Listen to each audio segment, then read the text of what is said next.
And the other thing to say about drugs is that, like everything else about us, but even more so, drugs are subject to the your genetic heritage of drug receptors.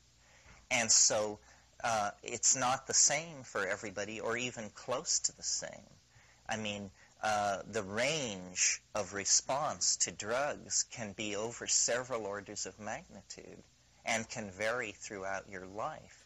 So, you know, the fact that I can smoke endless amounts of cannabis and still produce and function, it just means that I can. I see people, you know, alcoholics who drink. I mean, if I have more than a drink and a half, I have headaches and I pay my dues.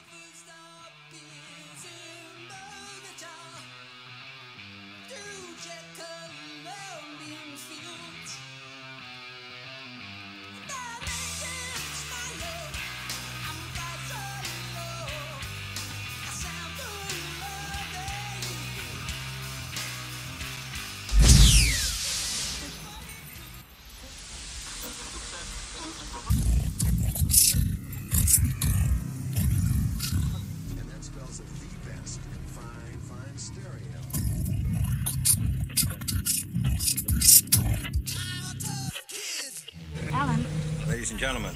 You having a nightmare? What if it's true? Ladies and gentlemen. Alan, it's a possibility, isn't it? The very word secrecy is repugnant. Secrets. In a free and open society. And we are, as a people, inherently and historically opposed to secret societies, to secret oaths, and to secret proceedings. We decided long ago that the dangers of excessive and unwarranted concealment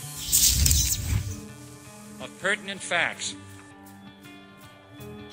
far outweighed the dangers, Constant, extreme danger, which are cited to justify it. Even today, there is little value in opposing the threat of a closed society by imitating its arbitrary restrictions. Even today, there is little value in ensuring the survival of our nation if our traditions do not survive with it. And there is very grave danger, extreme danger, that an announced need for increased security. What the hell is going on? This is Conspiracy Queries with Alan Park. Will be seized upon by those anxious to expand its meaning to the very limits of official censorship and concealment.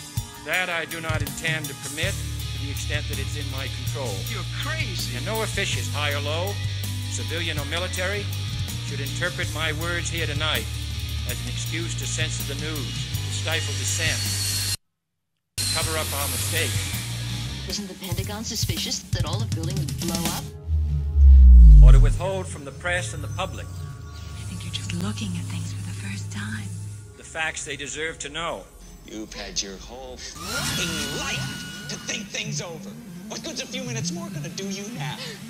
The facts they deserve to know. They deserve to know.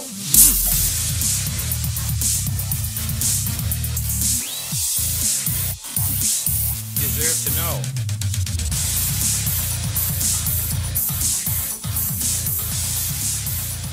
Welcome to Green Crush Conspiracy Queries with Alan Park, coming to you live from Toronto. And it's about time to raise your fist. Oh, yeah, that's a good time to cut out. Perfect. How did that happen? Oh, okay. Must be a live show. Is it a live show? Yeah. It's a live show. And what happens when the internet's not working properly in a live show? Well, when you just have a gap in the show. Facts they deserve to know.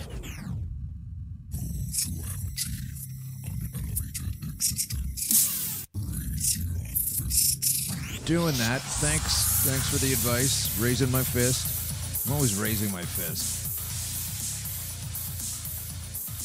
It's got to be done. Either that or you get run over by the bullshit factory. Welcome again to our show. This is, as I said, Green Crush with Alan Park. These are the crushes. I'm the Alan Park. These are the conspiracy queries. We're going to cover it all. We have a great guest today. For episode 103, Oh, there it is. Episode 103 of Conspiracy Queries and episode 31 of Green Crush. Thank you for joining us today. So, how do we begin this episode? There's a lot going on. We're going to do that. Thank you very much. Try to keep it to the opening and closing of the show, please, with the monster in the back about the fist. Okay, let's just bring that down a little bit. Yep, there goes the sleigh bells. See, the sleigh bells are taking us off to another chance. You hear that in the background? Yeah. It's going to be a weird show today, folks. I'm going to confess right now, I have done the least amount of preparation for this show, this particular episode, than any of the other episodes whatsoever. I've been focused on it intently, it being the show, ever since June last year. So we might even make a year. I don't know what number we'll be at by the time that happens or if it matters, but we'll see. You would think it would be 52 at that point, but it doesn't always work out that way. So, so here we go with the show. Okay, so I wanted to get right to what I was teasing about last week and discussing was that just before we get to the guest on the show introduction, I was off to the doctors there a little bit ago, a week and a half ago, I guess, get some staging tests. Haven't had those for a year. And I'm exactly the same place I was a year ago. All of the blood levels are normal. And when I say blood levels, there are certain various different blood levels they will check relevant or germane to your particular illness, whatever that might be. So I'm not going to list them all, but there's a CBC in there, and there's a alkalytic phosphatic acid count, which is very important in my case. I know that sounds like a commercial maybe for a laundry soap or a pop to drink, but alkalytic phosphatic acid is the substance that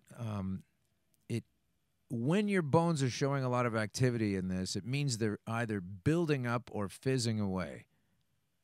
And it's kind of hard to tell which one it is if you were to just look at a picture. But if you already know that your bones were fizzing away, which is the case with me, hey there, welcome to the show. If you've not heard it before, I'm this cancer guy. I got stage 4 cancer a few years ago. Gave me a year to live, and it's way past that now. How did I do it? That's why you're listening to the show. So now I'm at this position where I have to keep going in and getting tested and staged, because once you get to stage 4, there's no going back, they say.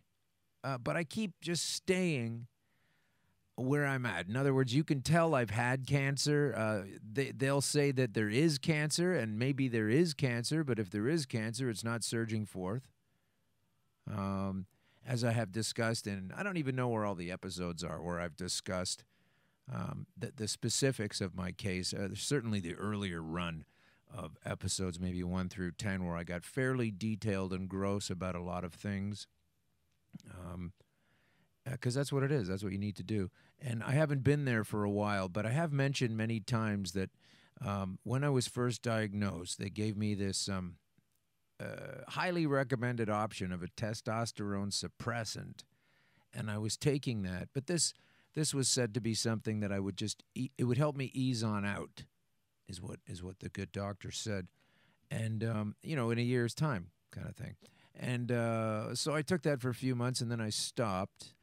And then that was in 2014. I stopped. I took it for about 4 or 5 months, and then I stopped taking that. And then 7 or 8, 9 months later, 9 months later, I crashed pretty hard in 15. Went to the hospital again, and got really fixed up with a fantastic doctor who I get along with greatly, and he got me fixed up. And one of the things that he did also was to put me back on this testosterone suppressant. It's not the same one. It's a different kind. It's far less antagonistic in the way of side effects. Far less than the first kind, which I won't mention right now, but, it'll all come out eventually. So I was using that one for a while, and now I've decided to stop as of last October. Which would be October 2017, I made the firm decision that I'm going to move on without this testosterone suppressant, which, depending on who you speak with, And by that I mean doctors. It'll help you ease on out, or it'll help you do fairly well. You're basically taking the gasoline off the fire, but you're not changing the fact that there's a fire there and the person's going to die soon anyway. And I can't prove I'm not going to die soon because that's difficult to prove. I'm not going to die soon. So, if 5 years from now or 3 years from now or 10 years from now, and that's when I get to say, hey, guess how long I lived? But I'm already 3 years past the best before date. And so this is all bonus time. I don't know why so much of it's shitty, but if it's bonus time, but it is right now anyway. So I'm now with this cancer, as the official position is I do have the cancer. It's not doing anything, and my bones that, if everything's perfect and peachy keen with you, your bones are going to show up white, very white and light gray here and there, and very smooth on an X-ray. And mine, I look like a leopard. Now, I had a bit of an argument with the technician there when he was looking at these images from the CT, or was it the bone scan, one of them. And he thought I looked like, I thought I looked like a leopard. And he was more pushed to say that it was a cheetah look. And listen, get your wild cats right when you're doing bone metastases comparisons, or it's just not going to fly. All the kids are doing it. So I said it was definitely more of a leopard than a cheetah. And then the technician reminded me, I'm only a technician. I'm not able to discern this per se. You'll have to take it up with your doctor. And my doctor, okay, I said, don't even go to Ocelot with this. Like, is it a cheetah or a leopard? And my doctor has confirmed it's far more like a leopard than a cheetah. So that's why technicians can't tell you the thing, because they never, they don't know. They're just taking pictures. So that's what happened there. I have these spots. If I were in trouble, they would hurt. That's the thing. You can feel them, and everywhere where I had them before, particularly my chest, the plate there, the sternum, all over the bones of the whole thing. It was gross. Anyway, I don't feel any of that problem. I cycle, I exercise, I do all kinds of things. I've lost some bone mass. That's harder to build up, especially at my age. But it's incredible to me to know that I am never not going to be called a cancer guy. It's strange to think that, those marks are on my bones, but when you see charred wood, you don't go, oh, look, the house is burning down. It was burning and it stopped. And so, I don't know. I'm just going to keep going with this now. I am on absolutely nothing as of. My last injection was in October. It was meant to last 3 months. The effects probably last a little longer than that to bridge a gap in case you can't get back in right away. But for the last 2.5 months, we're 2.5 months, or getting close to 2.5 months now, none of this, and I'm only sporadically taking the cannabis oil. And that means from time to time. A little bit here, a little bit there, take some to go to sleep.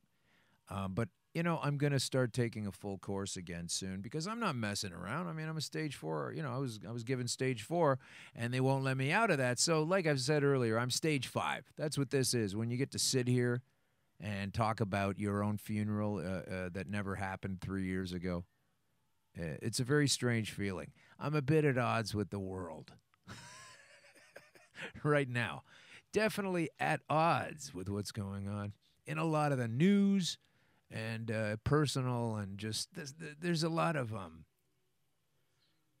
let's say ponderance of life itself when it's constantly booked into 1-month appointments. And how's my blood this time? And how are my numbers today? And is it okay now? Is it okay today? Next week it'll be good too. And you're just setting these markers out additionally to hit. And I've been to the point where I just don't care about those markers anymore because I was hitting it out of the park every month. And now I'm still hitting it out of the park, but now I'm feeling the weight of doing it, like going in and getting checked. It's a drag. It's a friggin' drag. But I got to do it because that's how I know this stuff has been working. And that's how I have to continue with my life. And I guess that's why I'm still here, to show people that this can be done. I'm going to put this in my mouth. Hang on. Bit of a numbing agent there. And so let's get on to the science section. Let's do a science thing. Now, this is not a Harrison Ford movie, so don't get too excited about the crystal structure of the human cannabinoid receptor, CB1. I talked about this last week, so I'll say it differently this time. This is in ncbi.nlm.gov, National Institute of Health.gov. The cannabinoid receptor CB1 is the principal target of tetrahydrocannabinol, THC. Are we with us so far? Okay, a psychoactive chemical from cannabis sativa with a wide range of therapeutic applications and a long history of recreational use. So there it is in the science. Therapeutic applications and a long history of recreational use. And yet today we still have politicians deciding it's one or the other. And they're so off fucking base. CB1 is activated by endocannabinoids and is a promising therapeutic target for pain management. Yes, obesity, inflammation, and substance abuse disorders. Isn't that amazing? If you use this properly, if you learn how to wield a hammer and bang down some nails, it's not necessarily a damaging thing or a weapon of war. It's a creative thing. I'm getting to the science of this frequently and often now because I know soon the Canadian government harm reduction standards for children indoctrination 1984 Orwell report will be out along shortly. And so I'm just stoking up the front end of a bunch of shows with some science so that you can easily countermand that nonsense when they finally pump it out. So you're controlling all of those things. Here we present the 2.8A crystal structure of human CB1 in complex with AM6538, which is a stabilizing agonist. An antagonist. Synthesized and characterized for this structural study. And it reveals key features of the receptor and critical interactions for the antagonistic the antagonist binding. In combination with functional studies and molecular modeling, the structure provides insight into the binding mode of naturally occurring CB1 ligands. Naturally occurring, folks. And such as THC and the synthetic cannabinoids. And then they tell you at the end how they're going to try to synthesize that into they're trying to make some pharmaceuticals that can do this, which is amazing because they've already got the plant that does it. Let's talk about our guest today, and I have a couple of items to bring on before I bring him on. Our guest today is a Canadian comedian and an author.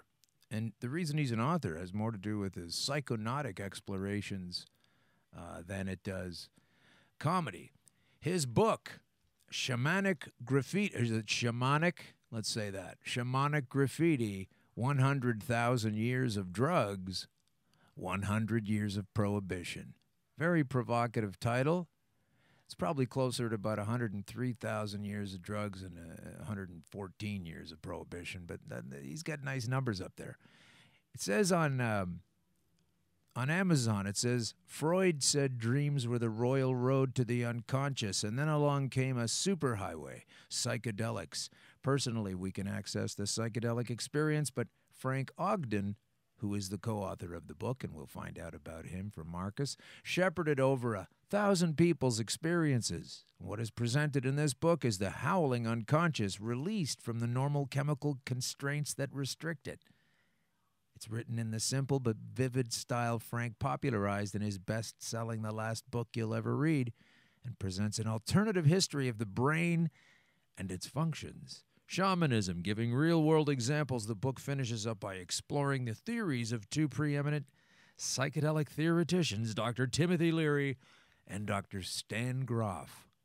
And it looks at the future of psychedelic drugs, which is also very exciting, and I think our author will get to the point where he's telling us how these things are going to increase in their acceptance in society.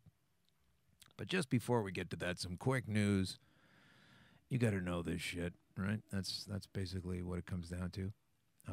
This is the shit you got to know.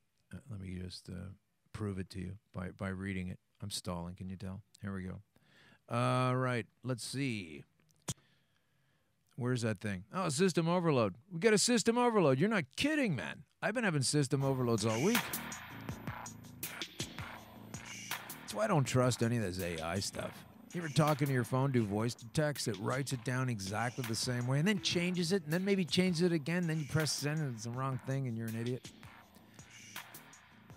That's why I don't trust AI. Okay, so this is a bit of a drag, huh? So this is in the businessnewsnetwork.ca. They're going to play dirty. Legal cannabis industry set to battle the criminal market. Yeah, I'll bet.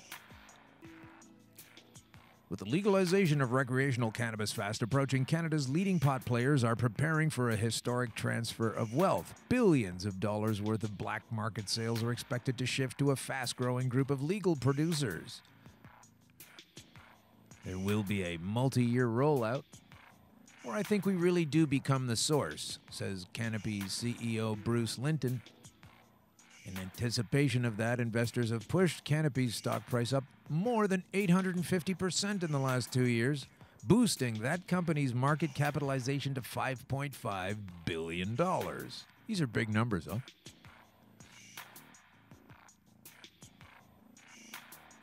It's similar to the time after Prohibition, says industry expert Jay Rosenthal. Once the legal ban was lifted, consumers stopped drinking moonshine because better, safer options were available. Buying untraceable cannabis from a guy in a parking lot is just not going to be able to compete. If that proves to be the case, the black market has plenty to lose. This is starting to sound a little bit like a scare piece. They already told the black market, you guys are on notice. And yet they continue to make moves to keep the black market in existence. According to Statistics Canada, Canadians spent an estimated $5.7 billion on cannabis last year, with the illegal recreational cannabis accounting for the vast majority of that, at $4.6 billion. Bill Blair used to be the police chief in Toronto, shepherded in a bunch of rights-oppressing laws when the G20 took place here in 2010. He says the easiest money criminals make is in the illegal production and sale of cannabis. So now he's changing that to the government's going to do it, and it's going to be the easiest money those criminals make in the illegal production and sale of cannabis. Anyway, he told, he's now the parliamentary, so he shepherded a lot of this stuff together, so we're told. He used to be a cop. He told BNN in this television interview now in February, just last month, we're now going to compete effectively with them and give Canadians a better, more responsible choice at a competitive price. And some of my fellow police officers are involved with companies that sell this stuff. But they're not criminals. Just incalculably immoral. That's all. Amoral?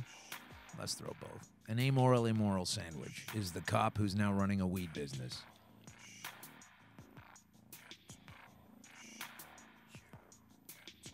For the past 2 years, Blair has served as Prime Minister Trudeau's pot czar, while the former police chief is one of Ottawa's biggest cheerleaders for a legal market that he reaps massive benefit from.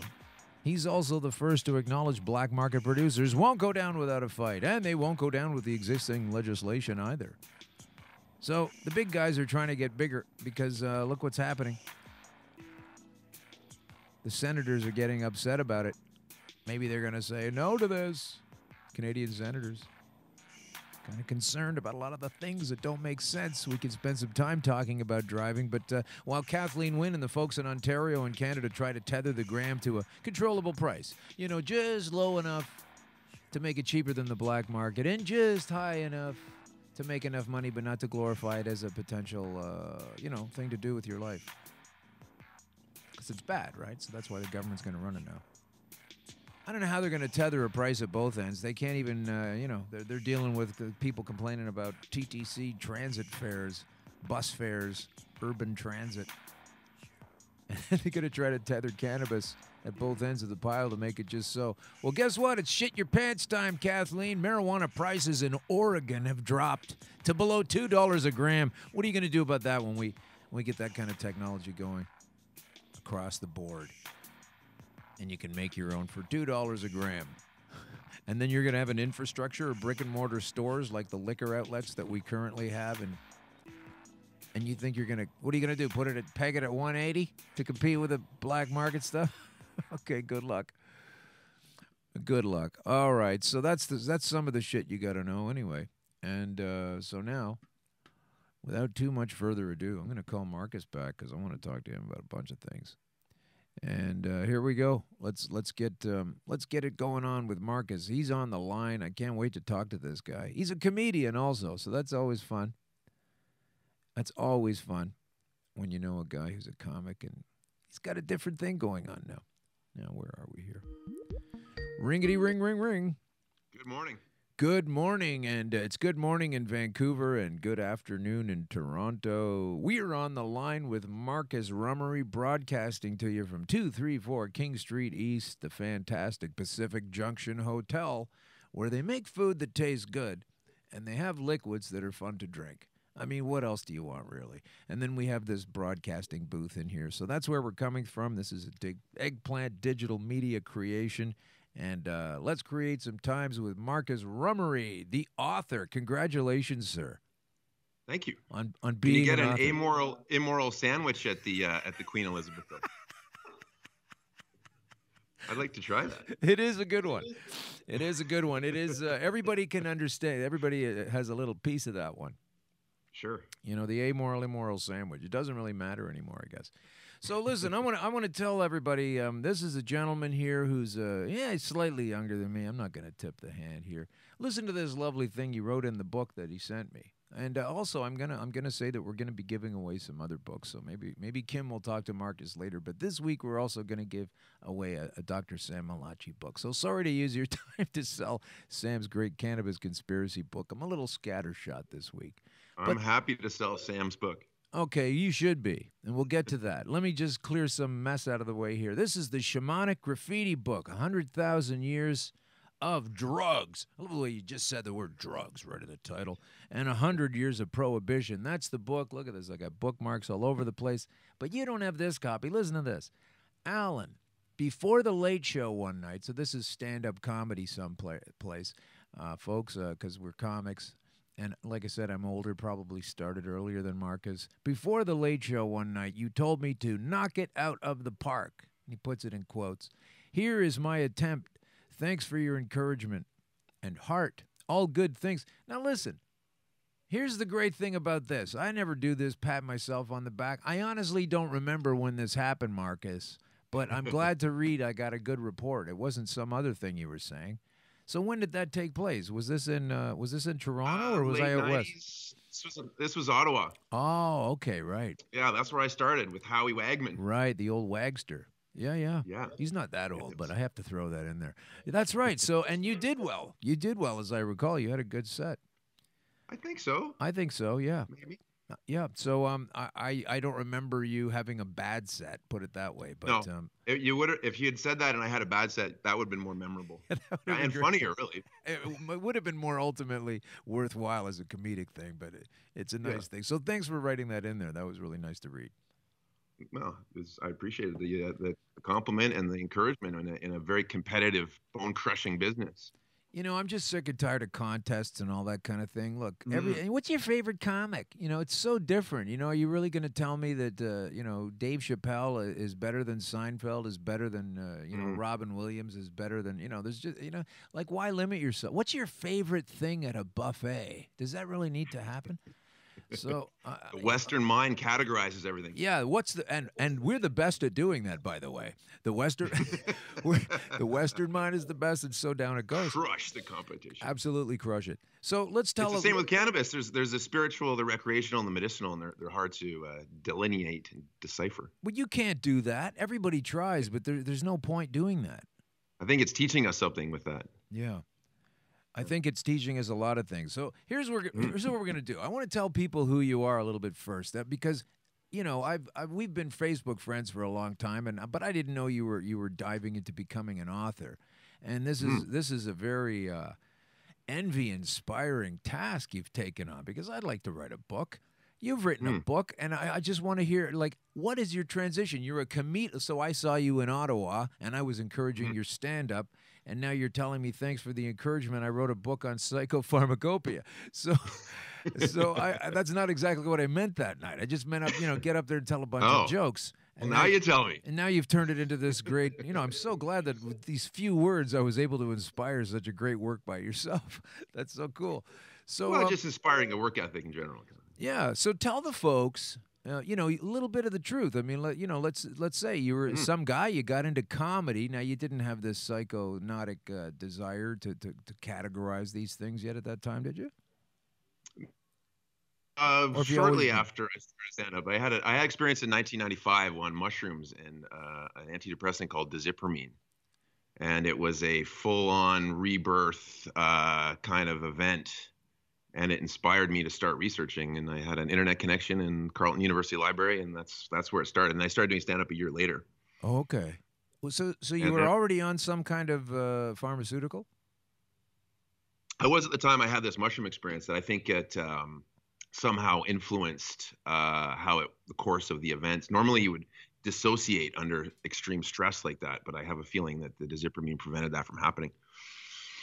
And I talk about that. I go into the details of it, but I had a lot of depression and trauma and so on, and so my reaction to mushrooms was explosive, and I had this incredible, epic decompression that came out of it. And I realized when I read Stanislav Grof's work that he was facilitating these experiences in his studies.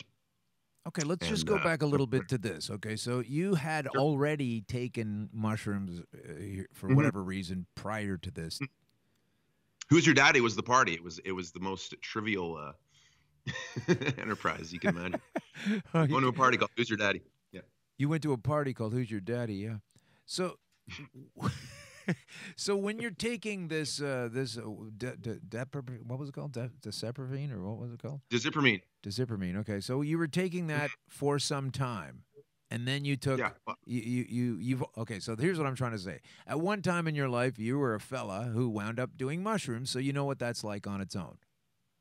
Then later on, for this depression, you were on this strangely unpronounceable drug for me right now, and you took that for a while.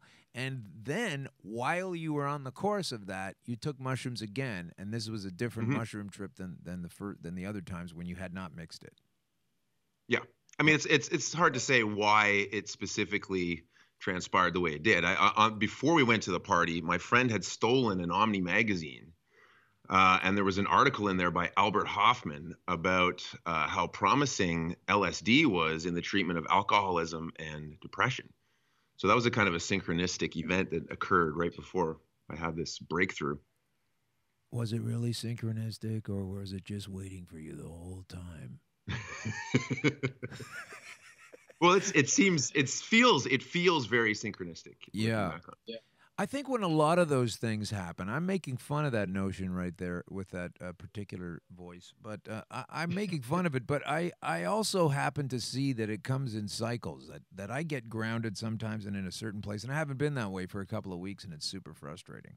But when a lot of coincidences and timing issues, I mean, I was into a stretch there for a while with some heated revelations and all kinds of psychonaut revelations where stuff was happening like a sitcom. Like as soon as you would put the phone down, there was a knock at the door, you know. It's like, then you got to go to the door. As soon as you put that down, then the phone goes off. You have to call someone else. And the timing of a lot of these things was, ridiculous compared to usual. But so you realized during this, I'm already on this deprazone thing or whatever, and you take the mushrooms. You had a.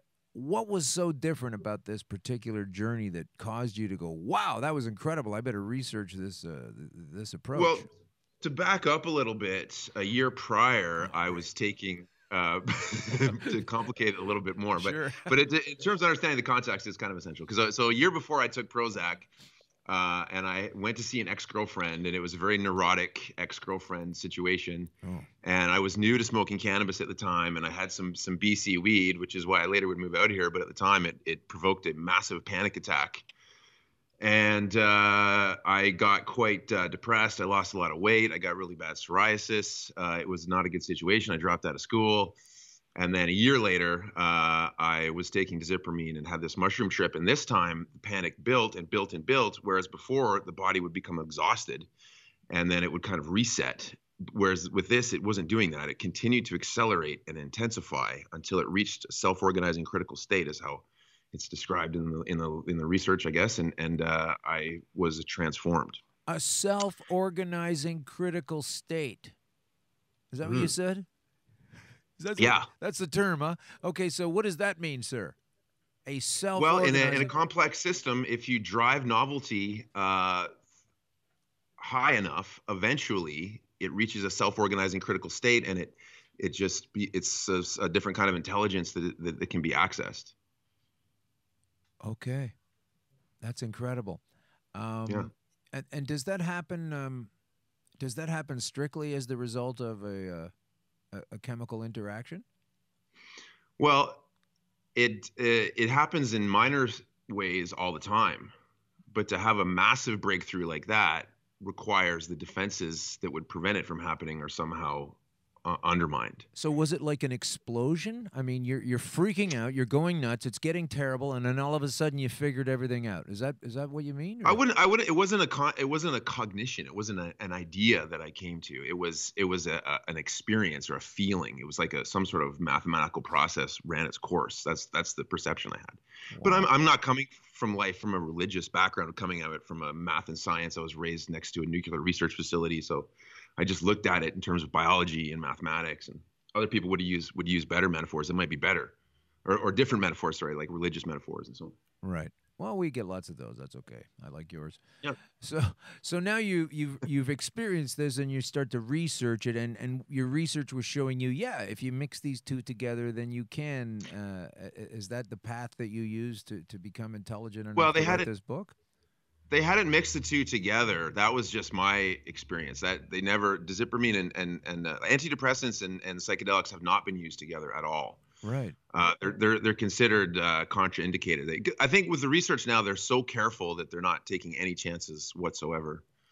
But there can be interactions.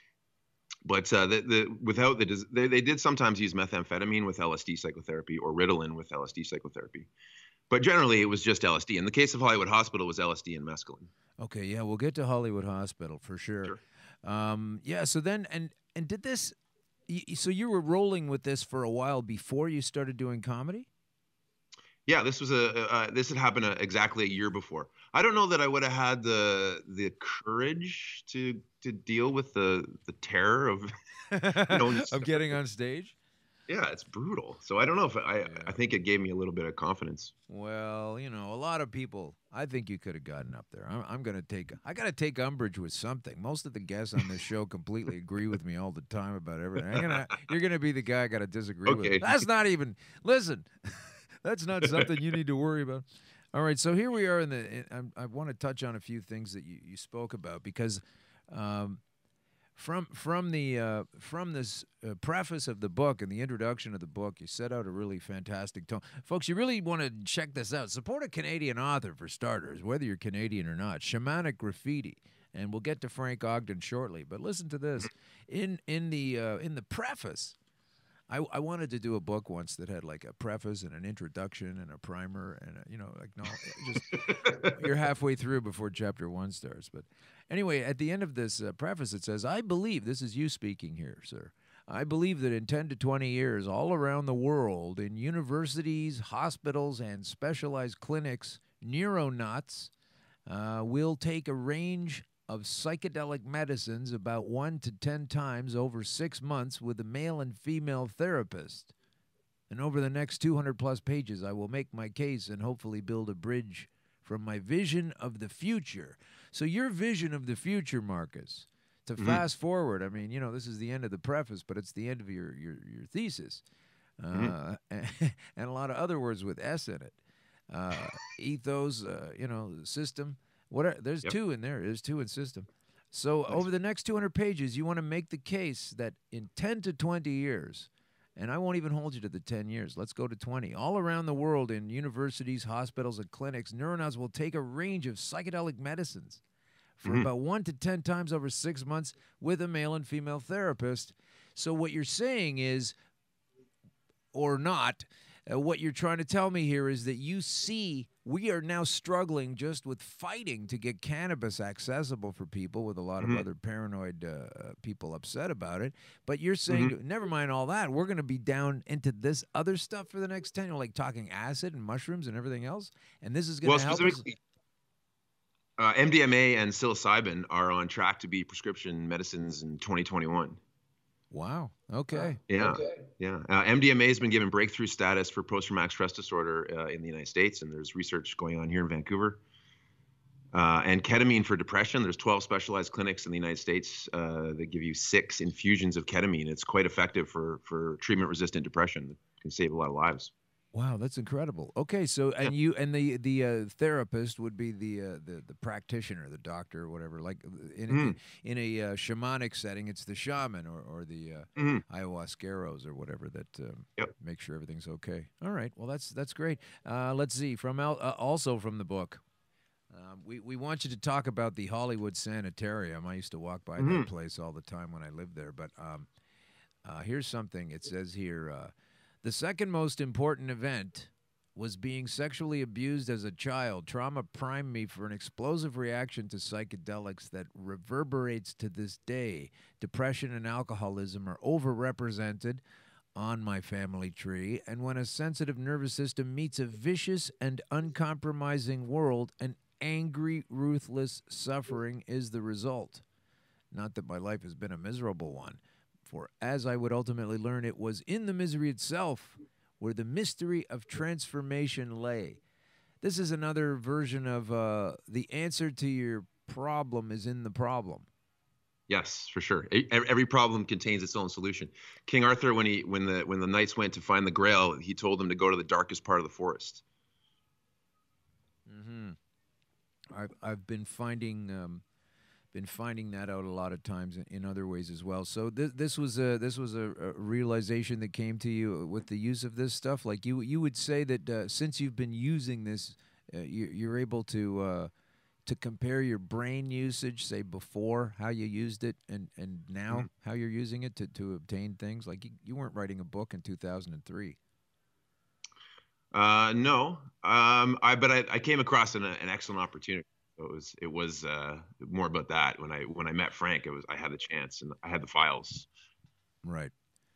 Okay.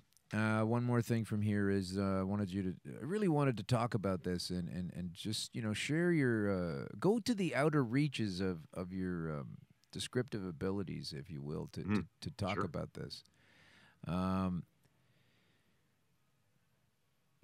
Regarding the use of this stuff, it says, whether communist or capitalist, Christian or Muslim, no power structure embraces psychedelics, possibly because their use seems to dissolve structure.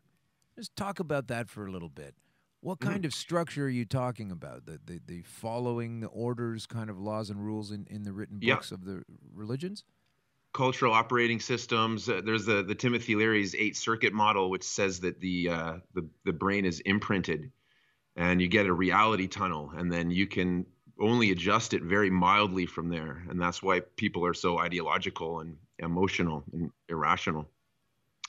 Wow. So I think that psychedelics facilitate a state of unconditioned consciousness where you can transcend those imprints, at least for a little while, and possibly facilitate new ones. I mean, this is all very early stages.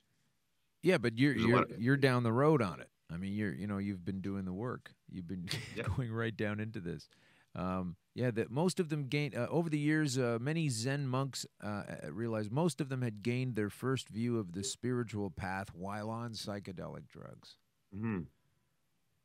So it's always been interesting to me that that this topic, this particular topic, is so.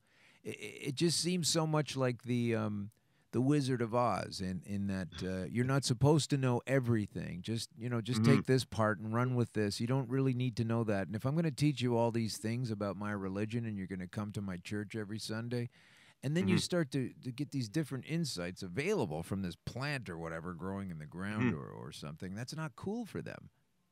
And it tends not to be. Yeah, it's unpredictable. Unpredictable. I think so much of it has to do with it's definitely tied to the laws. For sure. There are people connected to the laws and connected to these beliefs. Like if everybody knows everything you know and we're able to write in that book, how governable are we as a society? That's quite a question.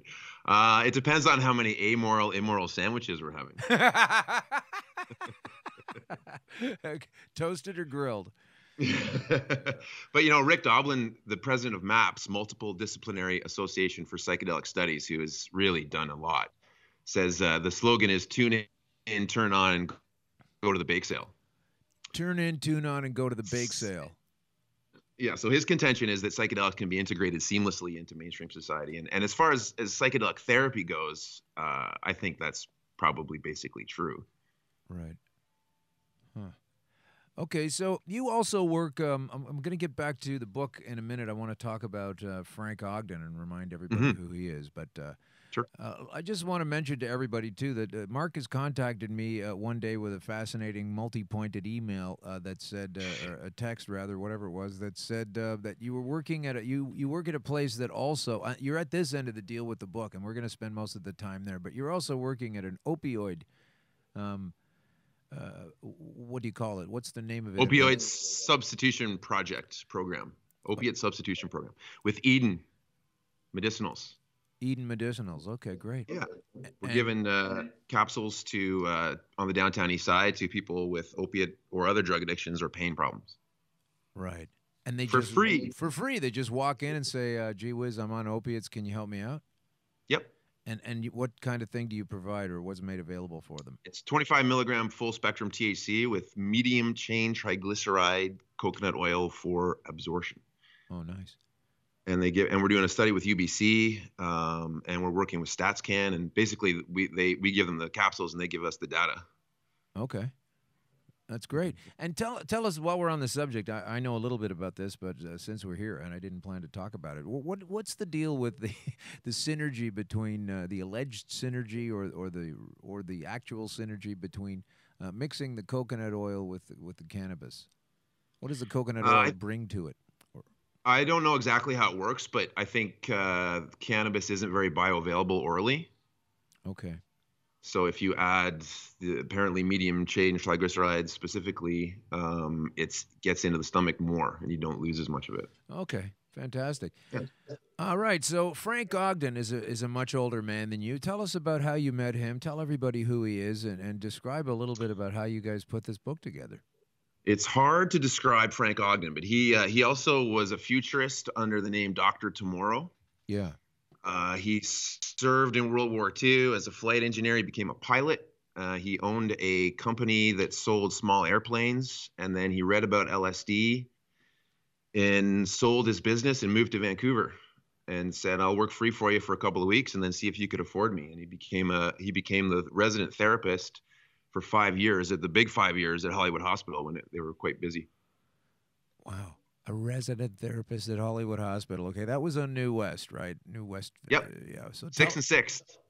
6th and 6th. So tell us about that place. That was one of those creepy. I'm sure they used it in a lot of movies for all kinds of things. Yeah, it was an old house that was converted into a private psychiatric hospital. And Ross McLean, who owned it, screened in a porch and made a clinic specifically for LSD mescaline therapy, which wasn't really uncommon at the time. There was a mental hospital in Britain that was built specifically for LSD therapy. Stanislav Grof in Prague had a 17-bed locked wards exclusively devoted to LSD therapy in 1967. Wow.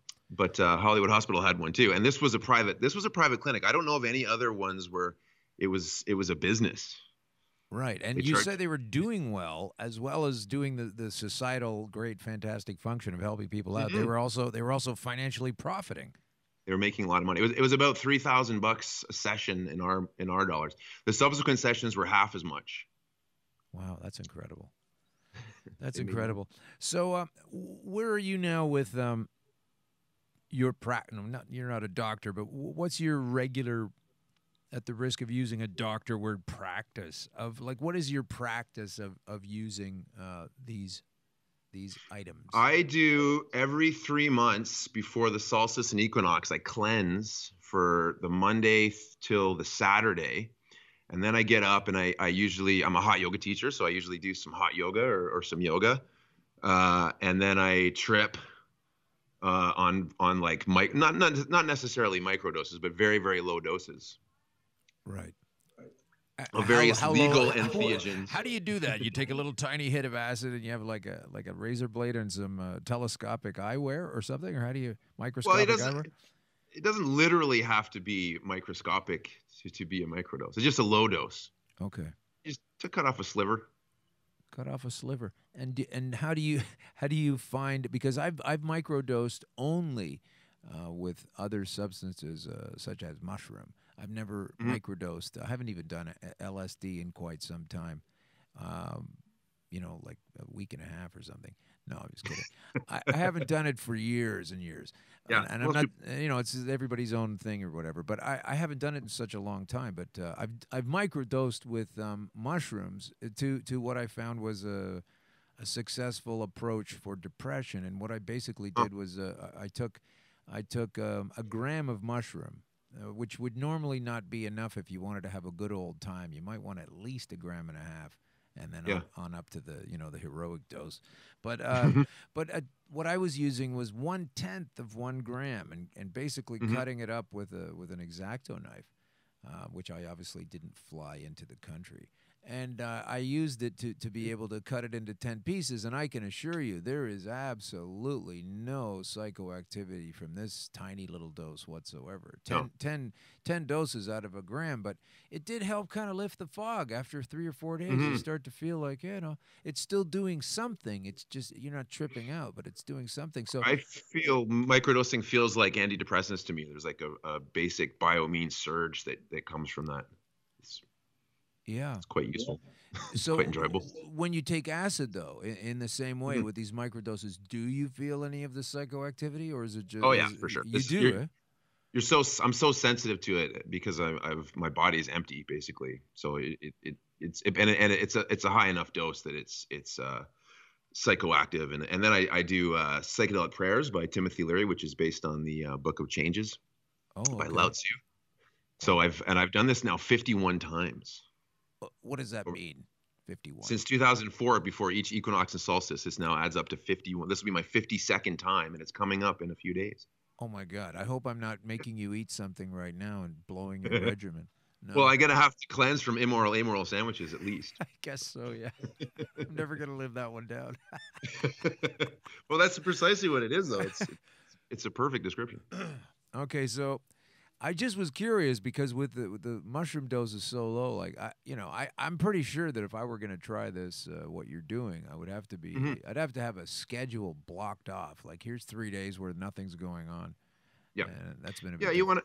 Well, at the very least, you definitely have to have one day that you're late, or at least one afternoon. Yeah, blocked off that you could just go, oh, that's a slight.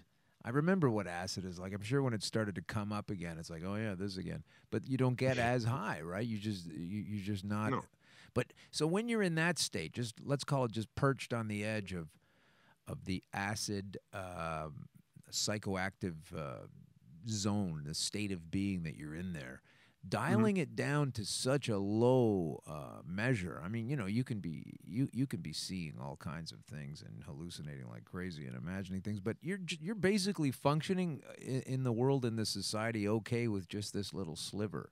But you're still running all the data that you're taking in through through coming up on that small dose, and I'm fascinated how that feels. I guess I have to try to do it, but.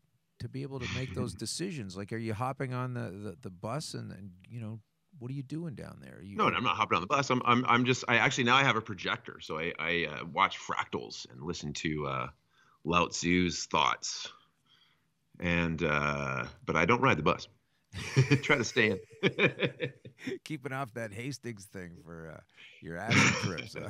But this year it's St. Paddy's Day, so I'll break my cleanse by going to see a Pogues cover band called Shane's Teeth. Oh, that's cool, in Vancouver somewhere. Yeah, Wise Hall in Vancouver. Yeah, that sounds good. So when you were writing the book, were you partaking of it? Did you try any of the actual writing of the book while you were on the substances? If you write sober, edit high. If you write high, edit sober. I tend to like to get both.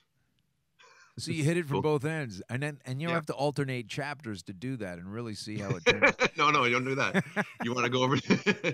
I think in Greece in the parliament they used to look at each piece of legislation drunk and then sober. Oh, really? Yeah. Wow. I think they allowed austerity to come at them while they were drunk then. Hey, I wanted to bounce this thing off. I was going to get it into the news earlier, but I wanted to get your take on this too. This is kind of fascinating.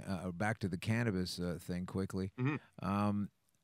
You recall this will be of interest to our British listeners. Thanks for listening over there in the. Is it still Great Britain? Is that what they call it? Anyway, Yep. Grenfell survivor. You know the tower that burned last year. There was a tower that caught on fire in London and collapsed to the ground. And apparently they didn't use the right cladding. They rushed the job. It was substandard across the board in so many ways, apparently, in the actual construction of the thing and the practices that they used to keep it safe. And none of these guys have been, and by that I mean the architects, the city engineers, anybody that passed the permit that allowed for the creation of this, basically a death trap where so many people were killed in this fire. Jesus. And here we are almost pretty much a year later, and this is on Russia Today, or what they call RT.com, but it's still a real story, everybody. Try to get yourself together there with that fake news thing. I think RT covers everything else really well, and they're terrible about Russian politics. And then and then in the States, it's the other way around. You know, they talk about the States and they don't know what they're talking about, and they ignore everything else in the world. But it says here the Grenfell survivor. A survivor of this disaster was arrested after a cannabis oil factory was found in his particular area of the tower. How about that? A blaze survivor faces jail after a cannabis oil factory was found in the wreckage of the 24-story building. He'd produced, and this is funny to me, he produced enough cannabis oil to last one user 140 days. But then later on, their numbers are kind of skewed, and that's not really what it is. They always get those numbers wrong. They just inflate them. It's hilarious. Yeah, it's pretty crazy. But this whole story focuses on the fact that the magistrates heard that the store of cannabis cuttings and the butane gas canisters found in the 35-year-old's flat were but they never say that this is what caused the fire and that this is the inferno that killed 71 people and leaving hundreds homeless. Yeah. And they haven't busted anybody in the way of there were so many problems with it a year ago. We were hearing so much about it. Now this one guy they really like to demonize cannabis across the board. So now we're getting back to your book in that talk about this thing called anecdotal, like it's a weapon.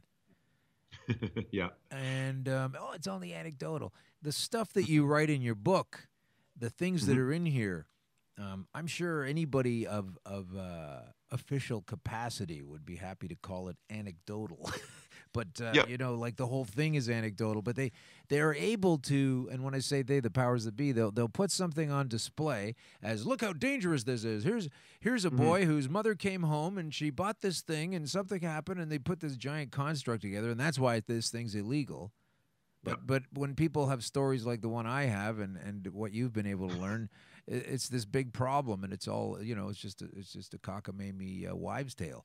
So they get to flip that around all the time. How do you deal with that? I mean, I think about it all the time. Do you just let it roll off your back?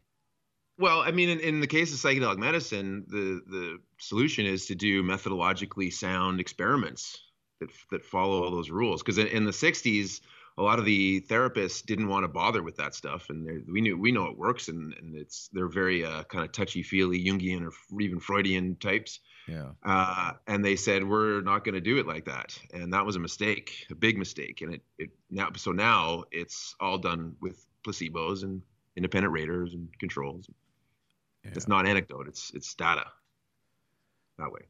Yeah, that's true. That's a good way to do it. I don't know how to exactly move my own, other than just, I'm gathering and collating all of the doctor, basically like everything I got from the hospital or a doctor. It's just one after the other in a binder and sort of drawing the story out from there.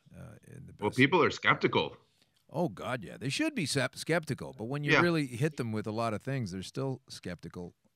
But even with your story, people are skeptical. Oh, I don't blame them for that. I don't blame people for that. I used to, blame them when I was new at this. When I was a cannabis comedy virgin, when I got going on it, because I just thought, look, I was so screwed. Now I'm doing great. What's the matter with you? Why don't you see this? Then I realized, most people didn't see the transition from myself being relatively healthy, super healthy actually, down into this nadir of existence and then back up again. And it's an unlikely story. I know that. I know all the reasons why you would think it's ridiculous and hard to believe, and that's totally fine. I get it. The folks that are open, though, are benefiting from it, and those are the three cuts of people, and you like that too. It's like there's the lower people at the lower end of the spectrum, let's call it. I don't mean that as an insult, but just three bands of folks, and the biggest band is the band at the bottom. They don't want to hear it. They don't believe it. It's nonsense and ridiculous, and my hair's too long, and that's that. Then there's the folks at the top that I would say, such as you already know, you already get it, you're already aware of these things, and I'm preaching to the choir in that sense. I'm trying to talk to the folks in the middle who are open enough to realize, okay, I've done this and that and the other thing, and I'm not getting a result, and I've helped a lot of people in that category. That's where I've been able to bring most of my worth, and I'm not trying to chase the majority of folks who are never going to believe it. I just I'm kind of tired of speaking with them, but. Do they still get conventional treatments in addition to the cannabis oil? Some people do. Yeah. I mean, it just depends on the person. I mean, I know that I doubled down. When they told me about it at the beginning, I'm getting on the cannabis train, absolutely. But when they told me there was no other application available, not that I wanted chemo, but they said it was too far out to get that, and it wasn't going to do anything. And the same with radiation and surgery, and just take these pills, And so I didn't like that too much. But then there was this one, I talked about it earlier in the show, this testosterone suppressant. I took that, for a few months. And then I thought, oh, this is terrible. But I doubled down on it. And later, a couple of years later, I took a shot of radiation to the back because things were so crazy at that point. But that was after a bad period of bad weed and a crash back in the hospital. But I just... I'm not going to ever try to, as soon as I realize, look, this is already bloody unlikely across the board. Why expect everyone to totally understand it and get it? I just hope the people that really need it are open enough to try it out. Well, it's bona fide in terms of clinical research that shows that when the THC binds to these receptors, the tumor produces ceramide and it engulfs the disease cell and leaves the healthy ones intact. I mean, we know that's true. Whether it's going to be strong enough to cure an actual cancer is a different story. Right. It does seem to be. It does seem to vary, and it does seem to be. However, there's so many factors that haven't been quantified. This is what I would love to do, to be able to feel comfortable enough to write any kind of book. I would need to know. There are certain people like me who never had all of that chemo stuff and were only using the cannabis and also, in my case, this testosterone suppressant. Then there are people who they've done everything, and they do the cannabis later on after everything seems to have failed. And they go, oh, okay, I'll try it, and then maybe that doesn't work either because by that time you're so riddled. It's hard to say. So you can't say, oh, cannabis didn't work for that guy, but it did work for that guy. Maybe I had a cleaner slate for the good green to come in the first place. It's tough to put people into placebo groups when it's cancer too. I mean, I'm sure they do, but Sorry. That's going to You be get the dummy, Phil. a great understatement on a T-shirt. I don't want to sit on the bus wearing that. It's probably inflammatory. But oh God. So anyway, yeah, I just thought I'd bring that Grenfell survivor thing because we are also speaking to folks in England, and this is a propaganda going on. I think there's not one thing in there where they're alleging that this guy caused the fire, and they're not going after the folks that did cause the fire. The shoddy British have an obsession with skunk. Yes, they're always going on about skunk, and it's just a kind of a slang term for sensimilia that comes out of Holland and something, and they're 90% of the weed is skunk. Are you up on what's going on with them right now? And I was going to talk about this as well today, so I might as well bring it in with you because this is from the Telegraph and many other publications, I might add, including Nova Ordem News, greenpassion.org, thetelegraph.co for mainstream, etc., etc.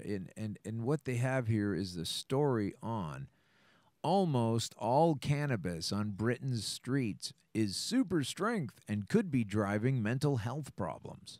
Yeah. This is a big story right now. And they say that most of the cannabis in Britain is now skunk. That could be fueling the rise in mental health problems, they say. Researchers at King's College London tested almost 1,000 police seizures from Kent, Derbyshire, Merseyside, Sussex, and found 94% were dangerously high. In 2005, just 51% of cannabis sold was also skunk. So there's been a big increase. Are people really going to be going insane, Marcus? Is that what's happening? Well, that argument is undermined by the fact that when cannabis use went up 30 times in the 1950s, schizophrenia did not go up at all. So same with IQ. IQs are going up, but as cannabis goes up, it's not going down.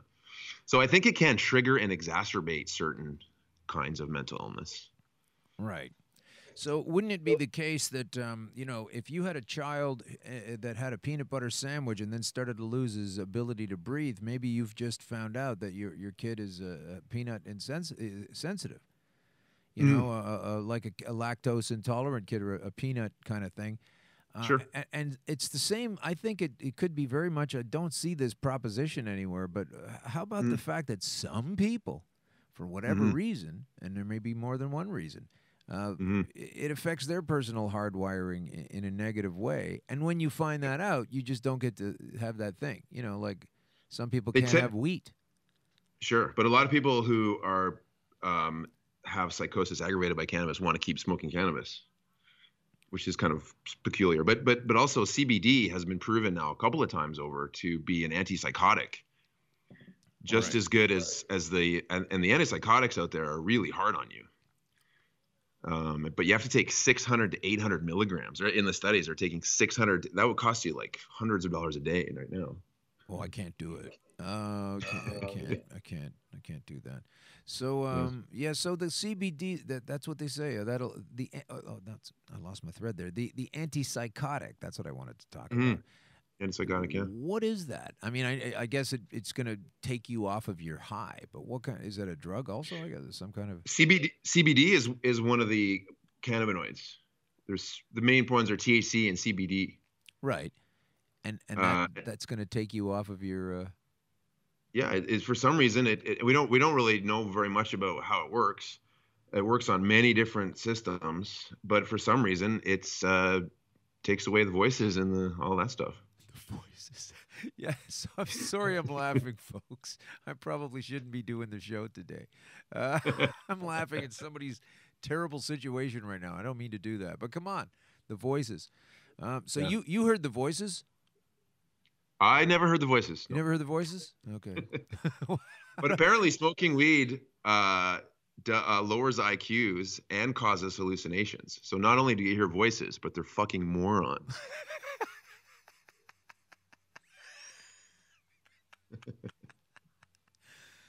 Oh God, that's working on a bit there. Yeah, working on a bit. Yeah, I know, that's okay. Why wouldn't they be, right? Like, especially if they're the entities of people that have lived and died. I mean, mostly we're dealing with morons most of the time anyway. So probably a good chance that the folks that are pestering, why do we always assume these fuckers always have access to the truth and use it all the time, right? Sure. This netherworld gang of freaks, they're probably just, they're just having fun with us. Anyway. Who knows? Let's get back to serene psychotics are the serene psychotics are supposedly the most enlightened. Serene psychotics? People. Yeah, they're hearing voices and they're hallucinating and they're having delusions, but they're totally content. Well, that's okay, right? Yeah. Yeah. That's a sign of enlightenment. That's a sign of enlightenment. It's like having your own GPS all the time about everything, all the time. I think I'll have that sandwich over there. No, don't have that sandwich. Have the amoral immoral sandwich. It sounds exhausting. It is. It's like you get the two things on your shoulder. Okay, if you think of anything you want to say at any time, please jump in. I always say that to every guest because this is a discussion. Now you tell me. Yeah, sure. I want you to. I thought it was inherently available that this knowledge. I got it. Okay, so my quick question, we'll dive to something else after this, is that are we going to see, what are we going to see in the wave of this super strength skunkweed in Britain and everyone's going crazy? Is this Reefer Madness 2018? Exactly what it is. It's a tabloid scare story. But the British are obsessed with madness. It's what makes them so interesting. That is such a great racist shot. And you can get away with it too because number one, it's funny, and I'm of British extraction, so that's the one group I can hammer on, and that's so funny. So they have an obsession. Yeah, sure, they've got those ancient asylums and things, and Bedlam. Those old terrible places. Those make you want to go crazy, though, to stay in this amazing Victorian mansion and walk around the fields and romantic. You think the Queen ever wraps her lips around a bong? You ever think they just, Queen Victoria took cannabis tincture for menstrual cramps. Oh, now I'm going to have to give you a ding right there. You can't put Queen Victoria and menstrual cramp in the same sentence. Right, if somebody's eating lunch right now. It's not even a fair shot. She is my erotic obsession and always has.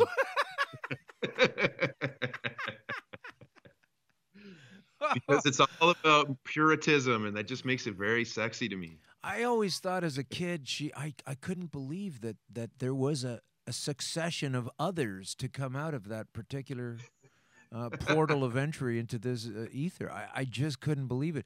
Her face looks like it looks like one of those hams you buy, that are, it's just the perfect shape with the string holding it tight and everything. Now I'm saying something offensive about a woman, so I'm going to be getting some kind of hate mail over this, even though she's worthy of reprehension. Listen, as long as you get some kind of mail, that's what I see it. You get exactly. Every kind of mail is some kind of mail, or whatever Gene Simmons said. So while all this is going on, you're writing this book. Now, I want to know what your plans are. I want to get back to this thing about how it's going to be in the future. Like, how do you see things going? Let's try to rein this thing in. I'm having so much fun. But why don't we talk about this? That society right now is riddled with people in almost all jurisdictions, with folks who are having a really tough time winding up. They're addicted to opioids. Mm-hmm. And we're trying to push cannabis situations out there where we're seeing that, you get a drastic reduction in the states that have legal cannabis now.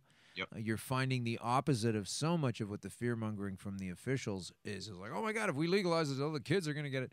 And you find out that it's actually less access in those places. Once they know what it is and why it's doing what it does, it's less interesting, and it's not taboo anymore. It's not a taboo. People want to break taboos. It's not taboo. You're not going to break it.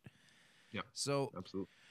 How do you see things, down the road? You see like there's a clinic and somebody's on opioids or they need to go to the clinic, or are we going to be just dialing down the production of opioids, or what can we do? Oh, I don't think we'll dial down the production of opioids. People love them. A certain segment of the population, only a third of people actually get euphoric from opioids. But and cannabis can kind of wallpaper over the withdrawal. It's about a week or 10 days, and it can be very useful for that. But in terms of the giving your life meaning and the NUE and all of that, that's a very tricky problem, particularly in the downtown east side where there's poverty, mental illness, trauma. It's so entrenched. So it's going to take a lot to fix that problem. Yeah. But at some point, though, like 20 years from now, let's say, let's give you benefit of the doubt and go for 20. So now it's 2038, 2040. And it's easily accessible to have someone guide you through some kind of psychedelic salvation for your lower-based problem of addiction. Yep. Okay. Yeah, I think ketamine could be used right now because it's already part of medicine, and right. There's as far as I know, there's no ketamine clinics for depression or addiction in Canada, and it's a travesty. And the ketamine helps you get off of other things? You can do, yeah. For addiction, they started researching it out in Russia, or at the time it was the Soviet Union. It was the last psychedelic research that was going on in the 80s. And there's a clinic in Florida called Ulysses that uses it. Okay. And then there's some research going on in Britain, but Canada has really lagged behind on this one. That's too bad. They do that so many times. I thought BC was going to be like, Operation Central, but it's kind of strange now with cannabis and all these American giant corporations. It's going to be all owned by one hedge fund soon, and then they're just going to bring in the Monsanto gene splitters to punk down all the great strains into something. Don't say that. Well, the customer doesn't want that, though. It's not like beans or rice or something. The customer wants cannabis the way they want it. I guess so. I hope it stays on that track. Let's talk a little bit about your awarenesses. I keep dodging in and out of a poor network connection. It says, but I can hear you fine the whole time. Good thing we're not video. I wanted to ask about your awareness and direction and what you pulled out of.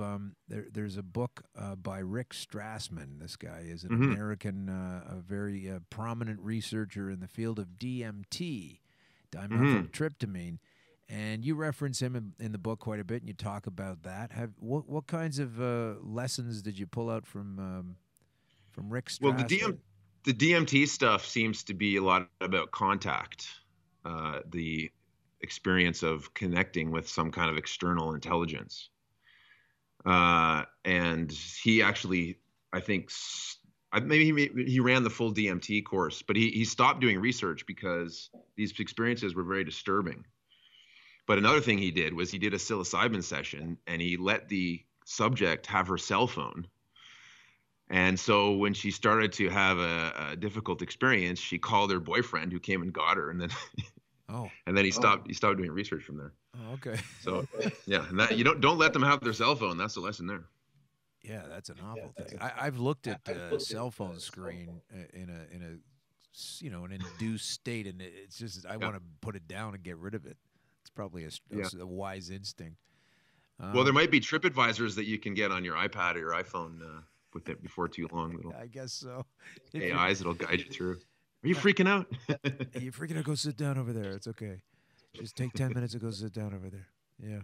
So tell us about what your interpretation is of the DMT is spoken of by Rick Strassman as a God particle, if you will, at the risk of offending the CERN fans, and but the God essence, this thing. So what is your impression, and maybe you believe this fully, and maybe you're just aware of Rick, but just break us down, because you must have studied this a bunch to be able to write your book. What is Rick's, or what is your take of Rick's take, or whatever, on what exactly is going on there with that molecule? His argument is, and there's a lot of criticism of, but his argument is the pineal gland is formed over 49 days, and the pineal gland contains DMT. So when the pineal gland is formed, the DMT becomes active in the pineal gland, and the soul enters the body. This is kind of the metaphors that he's using. And in Buddhism, when someone dies, you pray over them for 49 days, and then the soul goes into another body. So, I mean, it's a nice idea. I don't know. I've heard there's a scientist, chemist called David Nichols at Purdue, and he says that the DMT in the brain isn't enough to actually be active. Right. So he disputes that. But as far as the subjective experience of communicating with an external entity. I have experienced that. You've with experienced ayahuasca. that. Okay, tell us about that. And if I hadn't experienced it, I would dismiss it outright, utterly, from anyone else. Right. So you went through it, and you understand that if you were to tell someone this particular incident, that they're not going to believe it. You're not going to get frustrated at them for that. No, for sure. Yeah. Okay, so there may be a few of them listening, but I know the substance of which you speak, and I'd be fascinated to hear your take. This, once again, we're speaking with Marcus Rummery. He's a comedian originally.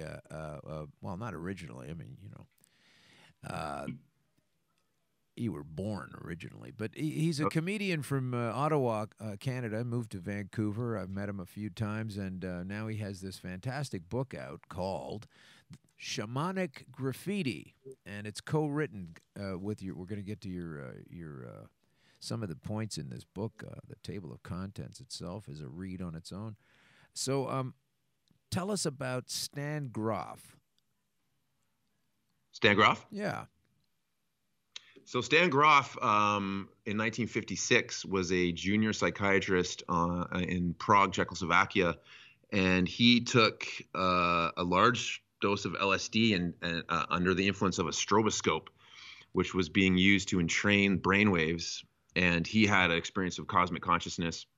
And then he became the preeminent LSD psychotherapist. And he gave it to, at the time, the experimental protocol was give it to everybody. Schizophrenics, obsessive compulsive, depression, bipolar, everybody, and see what happens. And what he noticed was that generally people would abreact or relive traumas from their biographical life, surgeries, accidents, abuse, neglect, that kind of stuff. Right. And then they would get better sometimes, usually, but he would keep going. And they would have more sessions, and then they would actually get worse in some ways, and they would have experiences that were even more troubling and difficult. And through this, he came up with this idea of the 4 basic perinatal matrices. So he organized these intense experiences into 4 sections, which are related to the 3 clinical phases of birth and the one preceding it. So the first one is bliss. Second one is despair. Third one is rage. And the fourth one is liberation. Wow, and that's great. That's great. I mean, you keep going, but that's amazing stuff. I can't wait to take a look into this.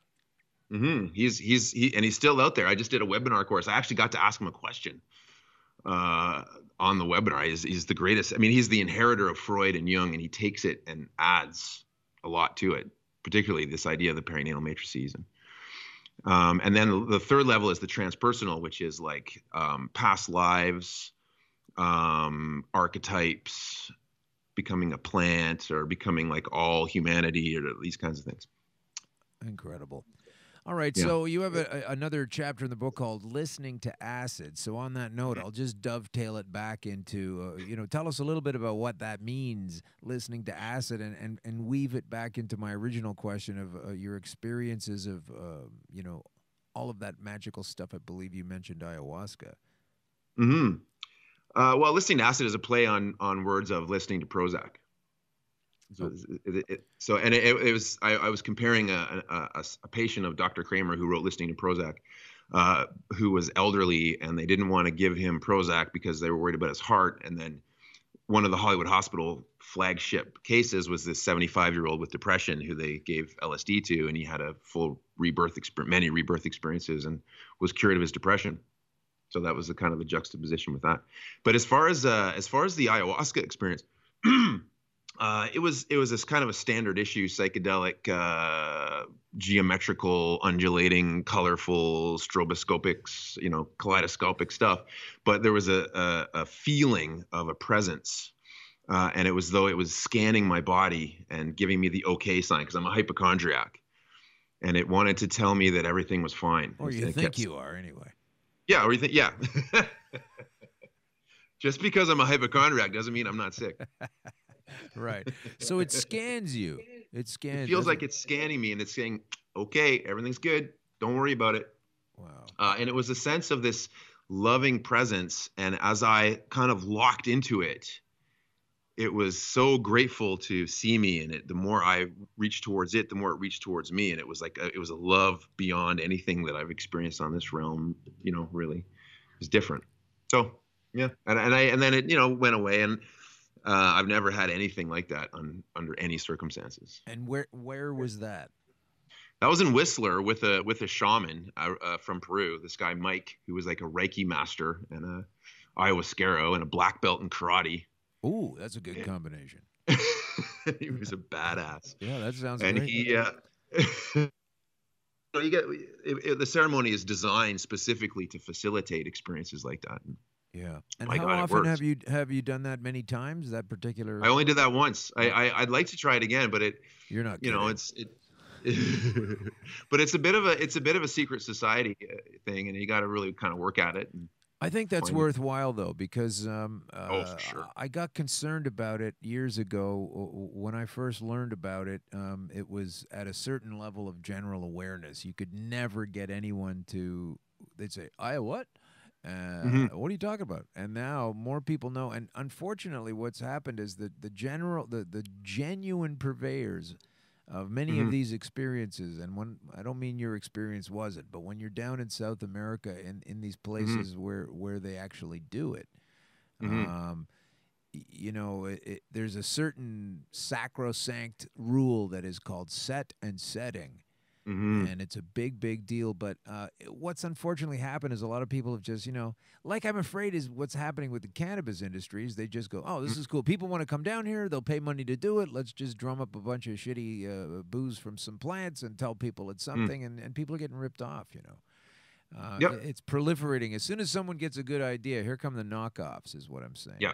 Opportunists. Yeah, opportunists. Yeah, you'll have cops that fought ayahuasca. Now they're opening an ayahuasca center because political winds have shifted. Yeah, sure. The Julian Fantino ayahuasca center for pleasurable experiences. Oh my God. Yeah, let's stay away from that. So are you going to? Is there going to be another book from you? Are we going to get another one? Yeah, of these I'm working on the Shamanic Future trilogy. So the second book is Shamanic Enneagram: Change Your Life with the Number 9.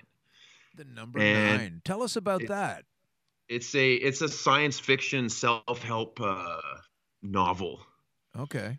And I actually just did a seminar on the Enneagram of personality, which is this system of 9 personality types. And you have to, as each type has to become like a different type. So for instance, I'm a 4 and I need to become like a 1. And a 1 is rational, principled, orderly, and disciplined. So it's a personality type that actually gives you a direction, not just a diagnosis kind of. Wow, that's incredible. I'm really happy with this. I'm sorry I wasn't able to get further into it, but this is just judging by what I was able to dive into, several pages from several of the chapters. How's that for honesty? I didn't read I read it up to a certain point, but I only got a hold of it on Sunday, unfortunately. But the way I wrote it is there's a headline to each chapter and each experience, and you can actually just read those. Right, but I heartily endorse the book for sure. But I mean, I picked some of the things out of there. But yeah, great chapter titles, and you're really going to find out a lot of interesting things here, folks. What I like about it is that it's a manual for a pathway of creativity and awareness that is completely valid, has tons of research in it, and barely anyone is talking about it right now as a thing. It's a whole other way of being. I so much want to spend more time in these avenues of thought than what did Trump say about this thing and who wore what at the Oscars. I'm so tired of these regular tropes, I guess, and it's from the mind expansiveness that you use that comes to you when you start experimenting with these things. I think that's the basic. Would you say that's the basic fear that the rulers have? The more people start to figure these things out, the less, like I said earlier, are we less governable because more people know these things? Absolutely. I think, and they've shown that people who have psychedelic experiences are more open. And I think that they are, there's in the 60s, they were afraid of that. Now, I don't know if they're really even thinking about it very much. Yeah. I don't know what they're doing, really. I just don't want them to get in the way of what I'm doing. That's all. Exactly. But we'll find out. I mean, I've certainly, gone about my day for 44 years without incident. And yeah. They don't seem to be oppressing me. Exactly. So, okay, well, we'll have to move on to another chat with you, Marcus. Absolutely. So here's the book again, Shamanic Graffiti, 100,000 Years of Drugs, 100 Years of Prohibition with Frank Ogden. you'll be back on sometime. I will have read the book by then fully, and we will go into some other details and perhaps hear about your next venture. Where can folks reach you? I am at therummery.ca. I have an author page on Facebook, Marcus Rummery. Yes. And I'm at the Rummery at Twitter. The Rummery at Twitter. That's 2 M's, folks. Thank you very much, Marcus, for coming on and enlightening us with your enlightening book. It's really worth picking up. Take a look at it. Shamanic Graffiti. Thanks a bunch. It was a pleasure. Thanks, Alan. Thank you. That is Marcus Rummery from Vancouver, folks. He is a researcher of which not everybody can do that kind of thing. You know, you can't. Not everybody is designed to go down these avenues, but I'm glad people with this capacity, such as he, will go that far. I'm kind of keeping it tight to the cannabis v. cancer fight right now. And we still have a bit of show left. We have a few things that I have to get to, and one of them is we had a box from Wegmans. Is that it? Wegman, J.E. Wegmans. We had a box that was called a ritual box. A ritual box. Make up your own jokes. We have a ritual box, and we need to give it away. And we had a contest going. We have another contest right now for Sam Malachi's book, but right now, let's see who the winner is. I'm going to reach into the drum.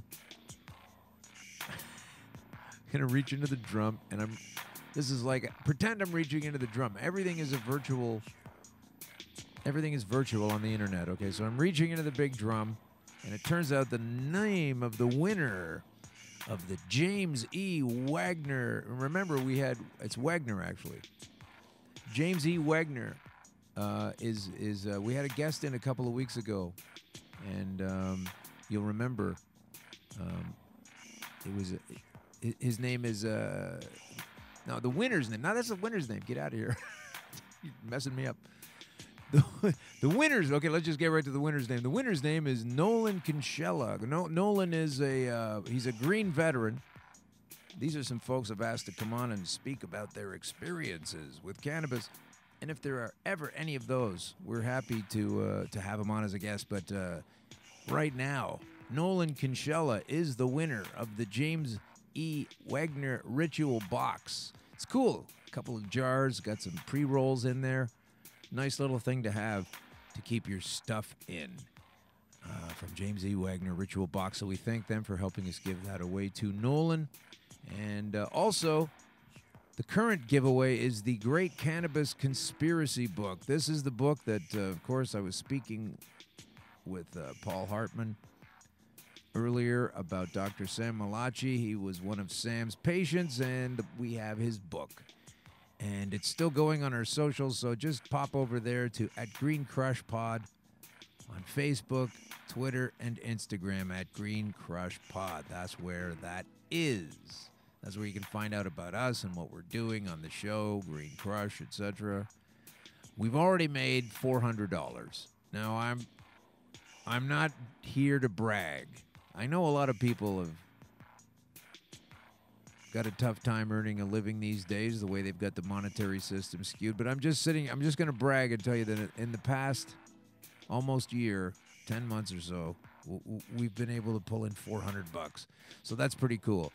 We are getting to the point where hopefully more people are going to learn some of the more delicate matters in and around cannabis, because it's so important that we understand what it is before we allow them to make the kinds of regulations that they're going to make with it, about it, and around it. And so far, a lot of them are not very fair. And so that's why we protest these things on this show.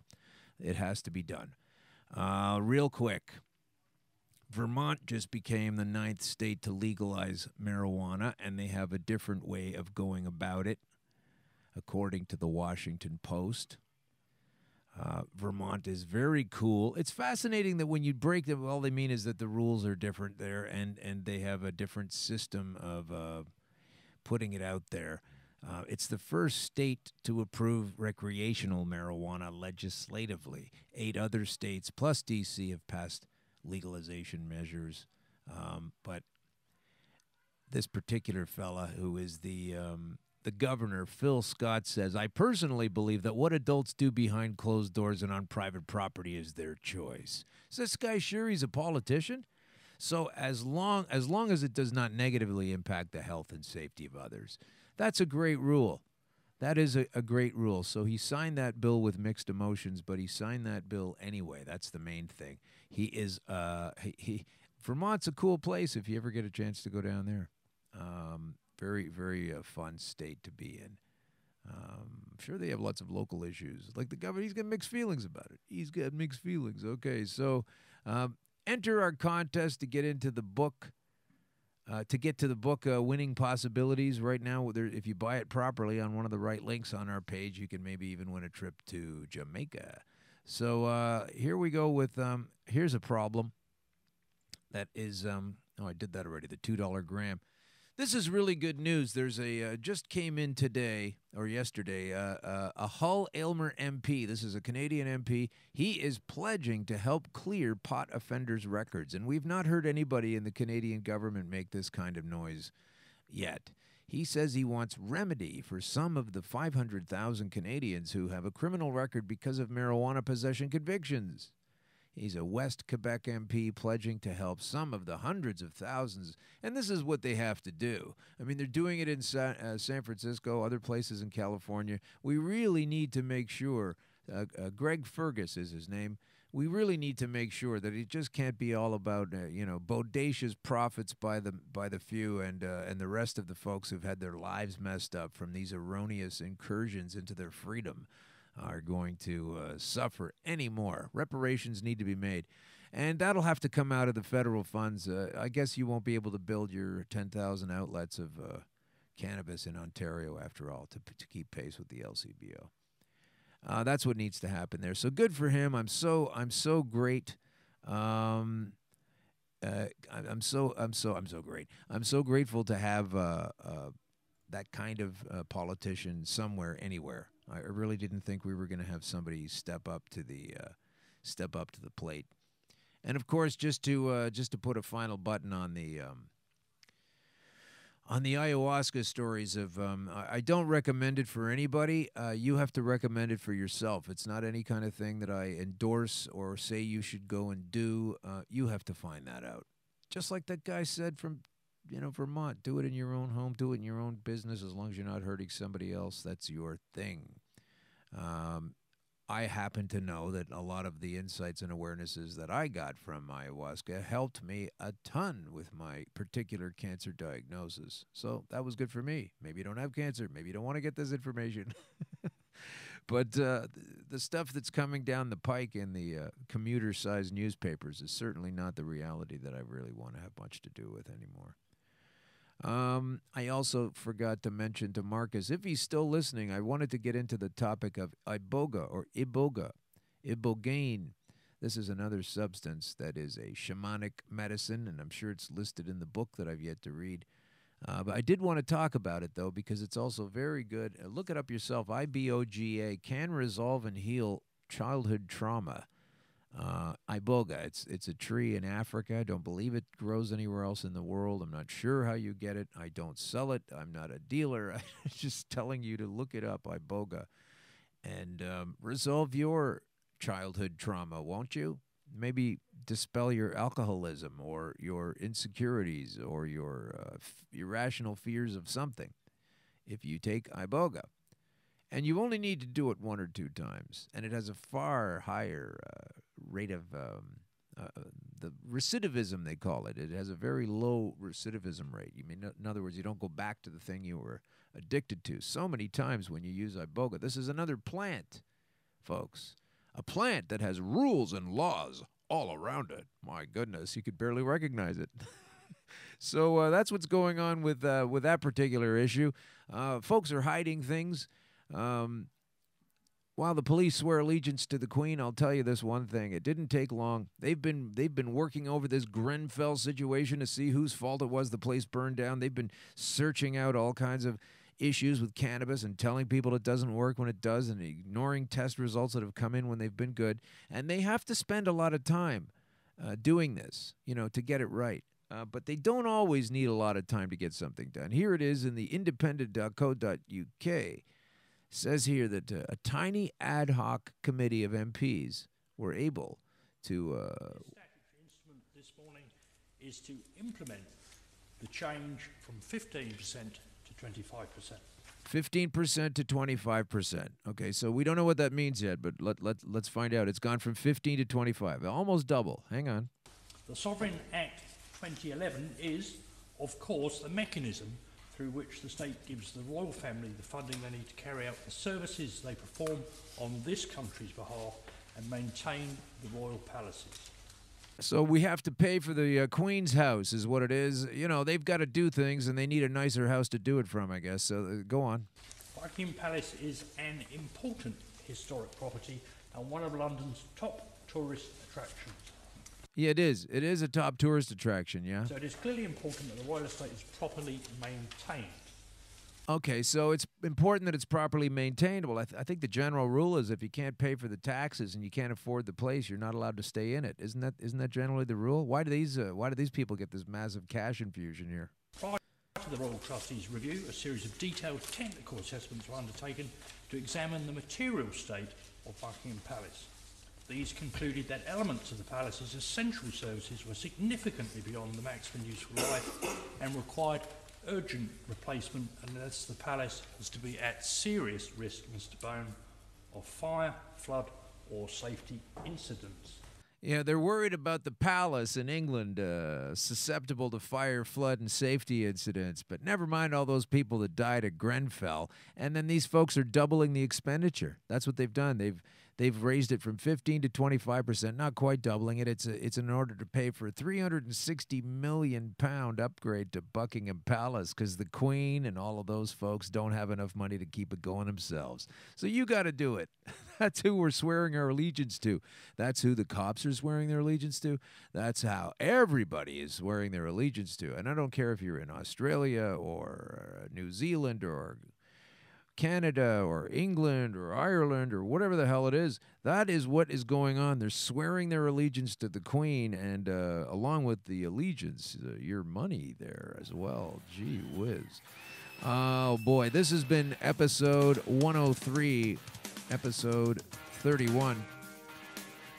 Green Crush Conspiracy Queries with Alan Park. I'd like to thank my guest, Marcus Rummery, the comedian and psychonaut researcher. Did we really need a pause in the music for that? No, that's what's going to happen. Yeah, it is. It is going to do that. It is a system overload. I think we're at the end of the show. Thank you for tuning in. We have to go.